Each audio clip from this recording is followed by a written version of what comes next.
Hi everyone, today I'm doing a build for Sir Bedivere. Sir Bedivere is an Old Faith alignment locked hero. You are going to need 7 points in the Old Faith alignment before you get to his recruitment mission, and just a little forewarning on it, it is a tough one. It's definitely one of the tougher missions in the game due to the last fight. Maybe at some point I'll go and do a guide for it. A lot of people tend to struggle with the last fight of it, the sort of boss fight, because there's some optional dialogue if you go exploring that will make it much more doable. But all of that aside, he is a Vanguard, so like all Vanguards, he does have some very high damage potential, sneaking around, getting the backstabs, the surprise attacks, stuff like that. For his traits, he has Blood Oath where he gets +1 loyalty for every other Old Faith hero at the round table, so he's going to be very easy to max out on loyalty very early, and Talented. He shares this trait with Sir K, so learning active skills only costs 1 skill point instead of 2, so you can actually grab up a lot of active skills with him a lot more easily and a lot quicker. The thing about Bedivere is he's definitely styled and built to kind of be the trap-based Vanguard, but the problem with that is traps aren't great in this game.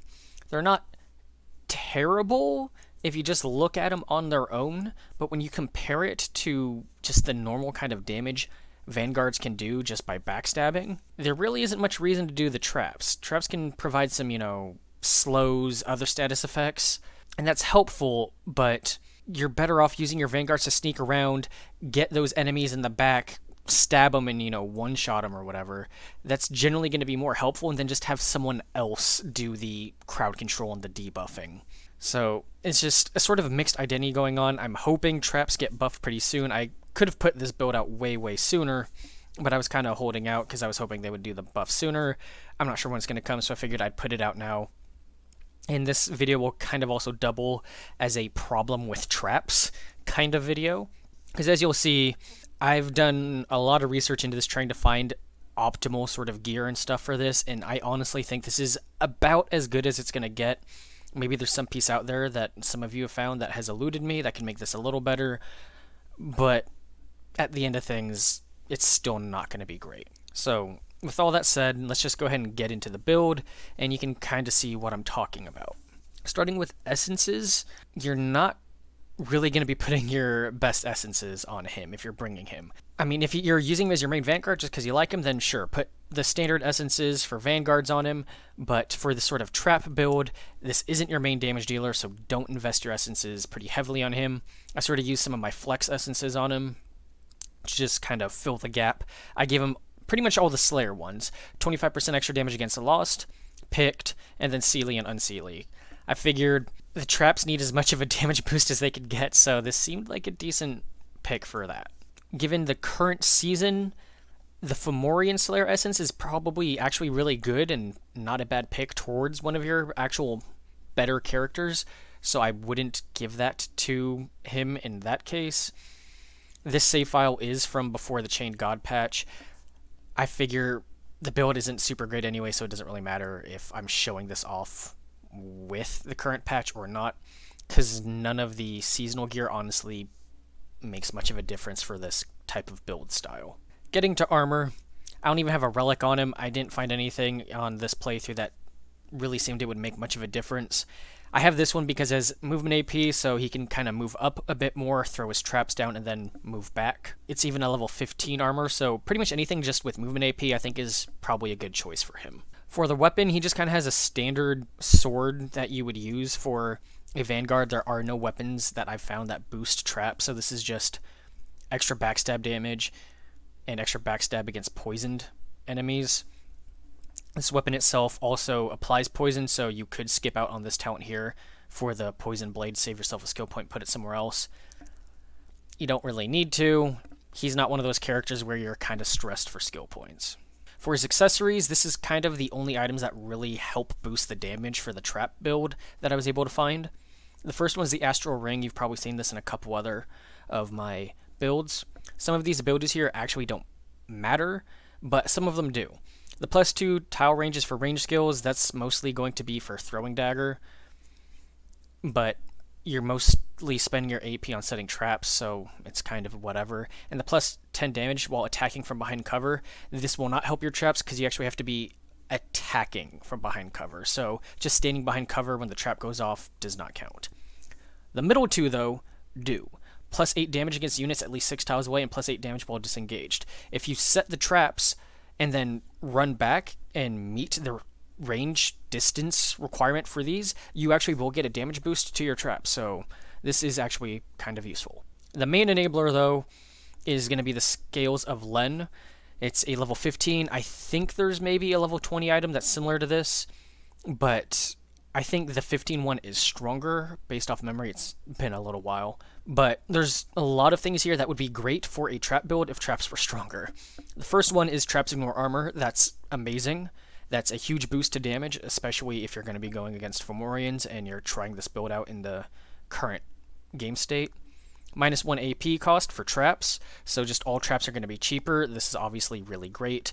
So Bear Trap, Gas Trap, Lightning Trap. Lightning Trap is now 2, which is huge. Bear Trap is now 1, so you can get a bunch of Bear Traps out there. And Gas Trap's down to 5, which is okay. And the last one is plus 2 to the number of active traps, so just more traps out on the field is always great. Now for skills, there's some things to talk about here, but not a whole lot. Obviously, this is a trap build, so you're taking all of the trap skills. With that being said, I still don't really use Gas Trap, but I know some players do like Gas Trap, at least some that I've talked to. So for the traps, I took Bear Trap with all the upgrades on it, so it causes bleed, reduce the triggering unit AP by 2, extra 15% damage, and reduce the cost by 1. This one you may actually want to get rid of, because it does decrease the maximum number of traps by 2. However, if you have this item, basically just kind of balances out. I've never had the maximum number of traps out. Like, if we got rid of this, it'd be plus 2, so that's, the default is 5, I believe, so this would be 6, and then 8. I've never had 8 traps out. The most I've generally had is like 5 or 6. So if you have this item, this isn't too bad. Gas Trap, now it actually causes poison, they're weakened, and they're slowed. And in Tier 3, this is the main trap I'm usually using. It's the highest damage one, and it applies the best status effect, I think, in the form of shock. That's the Lightning Trap. 150% weapon damage, and with the upgrades it applies shock, plus 15% damage with Thunderstrike, so now it's 165, and Farcaster, so you can throw it farther. That's going to be very useful. This last one is increase the trigger range by 1, but increase the cost by 1. I just don't think this is necessary. It has a really good trigger range as is.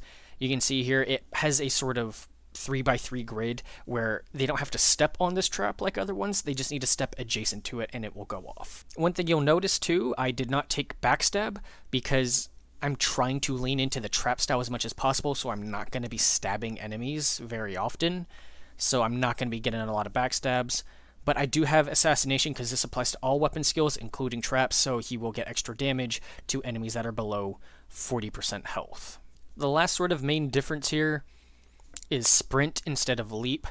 This is only in emergencies should you use this. It turns AP into movement AP, and at the end of your turn, if you are able to, you will go into hidden state. This was added in the Chain God patch, so now it's not terrible, but it's still not great. The last sort of passive is the Master of Traps passive.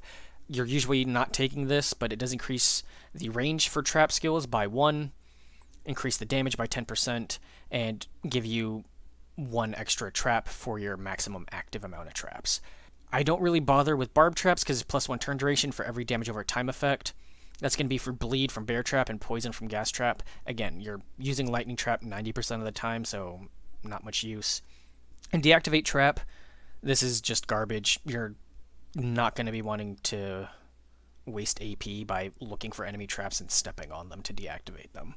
Everything else is pretty standard for a Vanguard, so let's just get into the gameplay and you can see how it does. So, the first fight I have picked out, this I think is one of the best ones to show off at least how good the traps can be in like an optimal situation. It's the Bandit fight from Three Sisters. You may recognize this from some older guides I've done. Still on very hard. You can see the health buff is still in effect. The enemies do have more health now, just like in the current patch of the game. They're far away, so lots of opportunity to set up some traps here. So we're just going to move forward and just start spamming out a bunch of our lightning traps. Even drop an Inspire, get one more out. I'll just, like here, I guess. Go back into Hidden, and we'll just move into the corner. And let's just see how much damage the traps do to these guys that'll come running at us. They're doing about 63 per hit. One of those crossbowmen stepped on 3. This guy stepped on 2, so it killed a crossbowman and did okay damage to him. Move back up. Let's throw out some more lightning traps. We do have the low profile talent on him, so he shouldn't be targeted, even if he isn't stealthed. It just means we won't get the extra 1 AP on our next turn. So let's just move him back. And we'll put up an ice wall here for our own safety. Stop. Freeze you. Slow you. Throw a chill out. That time it did 58, and it's because we're no longer disengaged. This enemy here is within the proximity, so we no longer count as disengaged. But if we kill this guy... Nope. Let's go. There we go. Let's throw some traps back out. Back into the corner.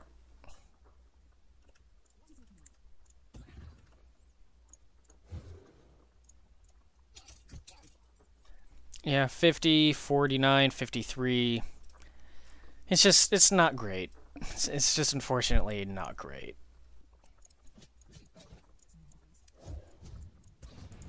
Move back up. Just stack up as many of these things as possible. You can see we hit our maximum because one disappeared here. We're at 6. And just back into the corner. Just put it slow on you, I guess.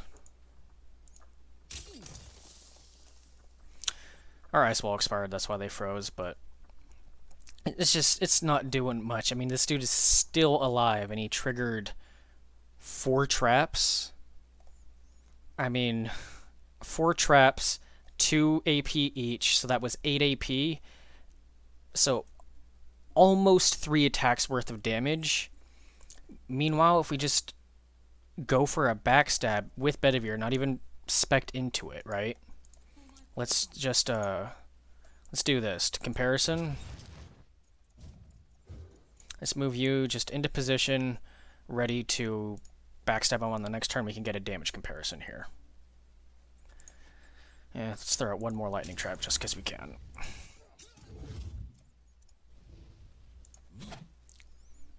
$63.93, so that is 156.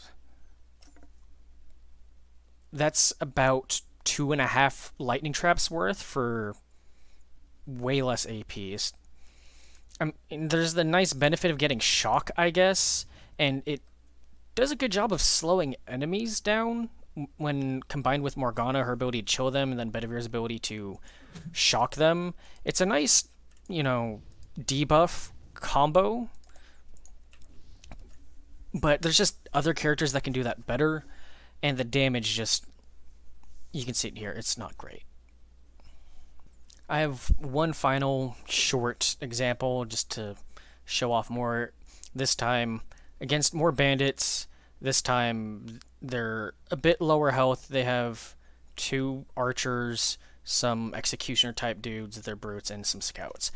They all spawn up here, so they're gonna have to funnel at us in a pretty specific and narrow way, and we can even narrow it even more doing something with ice wall. There we go. Something like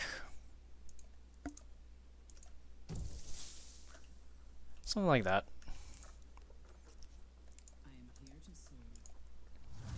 Let's drop an Inspire. And then traps. Traps, traps. traps. Then we move back.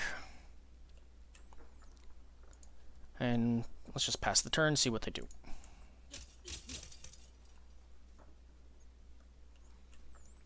So he triggered one.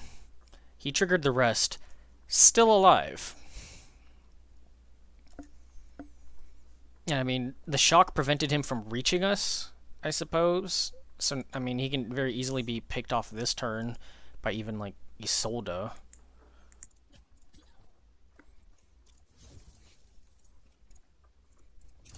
Just throw more of these up there. 5 more traps. Let's go ahead and move back.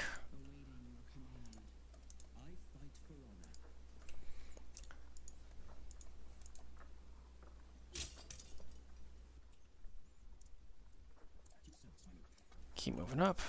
We can put 3 more traps down.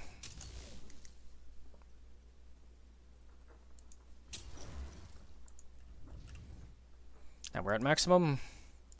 Go ahead and pass.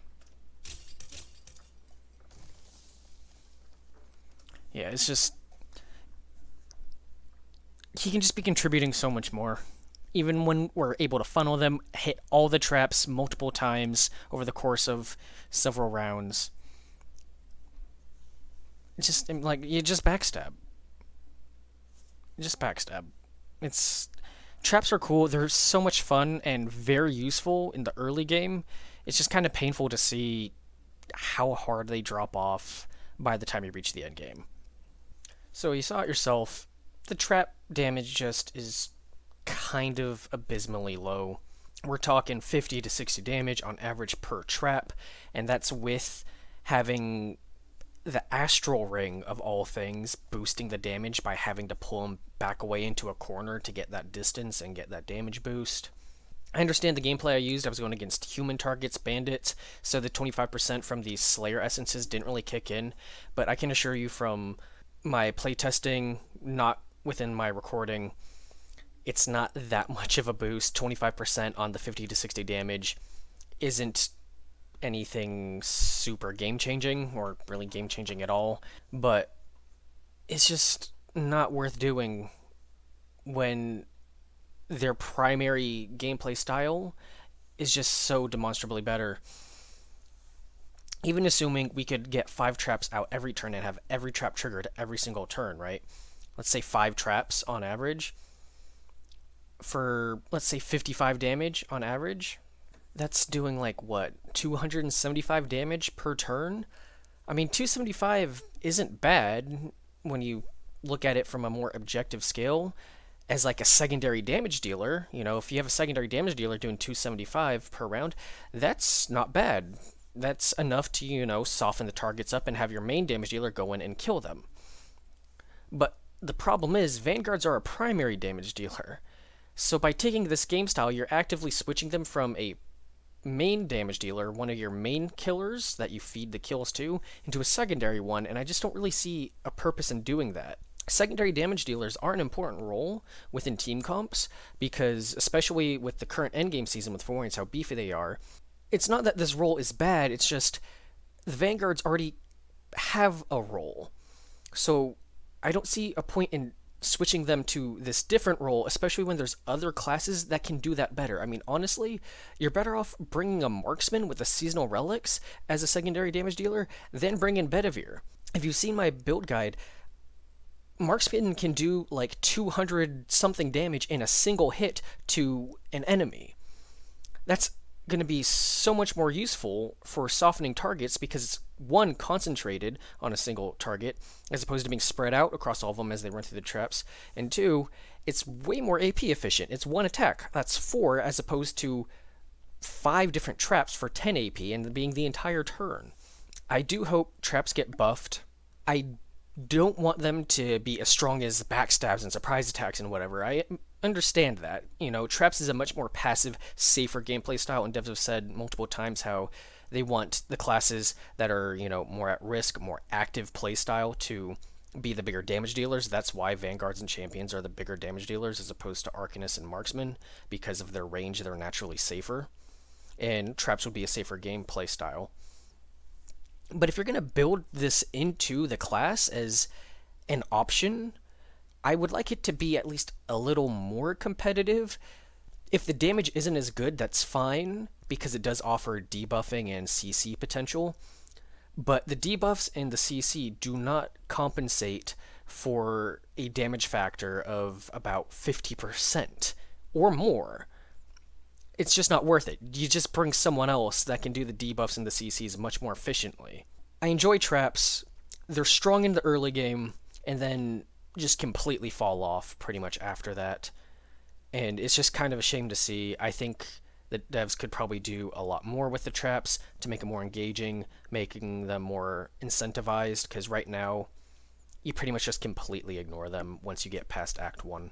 So this is my Bedivere trap build guide, but it's also my sort of stay away from traps video. I hope they get better and here's the problems with them kind of guide.